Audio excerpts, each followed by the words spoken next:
Good morning, Mustangs. I'm Mr. Blizzard. I'm here to read you chapter 25 of the Adventures of a South Pole Pig. Let's get started. That night, Flora was awakened by a small furry paw tapping her ear. Get up, whispered Sophia. Was it time to get hitched to the boat already? Flora rose immediately and silently followed Sophia out of the cave. Someone else was outside too. It was Oscar. A light snow was falling. Come on. Oscar sniffed the air. We have a lot to do tonight. Finally, a pulling adventure. Flora's heart soared as they crept through the camp. She noticed the packed up makeshift sled. They were awake even earlier than the rescue crew. Where are we going? She asked. No one answered. She followed the two dark shapes in front of her. They seemed to know what they were doing. The falling snow had turned into tiny ice pellets that made a hissing sound on the ground and a patter on her coat. The cold began seeping into her body, but Flora was determined not to complain. It was so strange to see Sophia outside of the cave. Her soft feet seemed to float above the surface of the snow. Where are we going? Asked Flora again.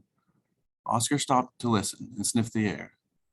We're trying to find the right place. Sophia sat and chewed some ice from between her paws. And trust me, this isn't it. Oscar shook himself, sending out a spray of ice. Flora had to close her eyes as ice pellets bounced off her snout. Hey, said Sophia, thanks a lot. We have enough ice falling out of the sky without your throwing more in our faces. Sorry, Oscar mumbled and started moving. Flora trotted behind her friend and thought again about how unusual it was to see Sophia outside, away from her blanket.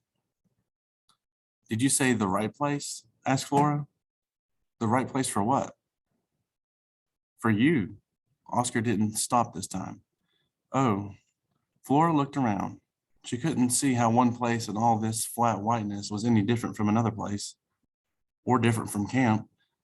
You're getting behind, called Sophia. Hurry up. Flora hustled. Why do I need a place? The only answer was a hiss of sleet on snow. She tried to puzzle it out. Oscar wouldn't bring them out in the cold at night unless it was important. And Sophia wouldn't be out unless... Flora couldn't imagine what would make Sophia walk out on a night like this.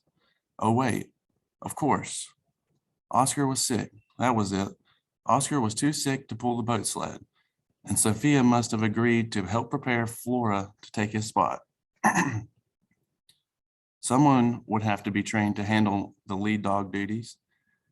They wanted to do this away from the others, where Oscar wouldn't be embarrassed. Flora felt a shimmy rising up in her and quickly pushed it down. She felt like kicking and prancing, but she kept walking. This was serious business. She couldn't let her friends know she suspected anything. They must have been working this out during her morning romps.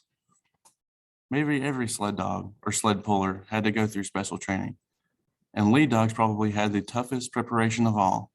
With growing excitement, Flora imagined herself in the lead position. She hoped the other dogs wouldn't be too upset that they weren't chosen. She'd have to be careful to appear humble and respectful of her less qualified brothers. Oscar looked around and gave her an encouraging nod. Flora felt dizzy. She put her head down and concentrated on walking. She was up for this, and she wouldn't disappoint them. That's it for now, Mustangs.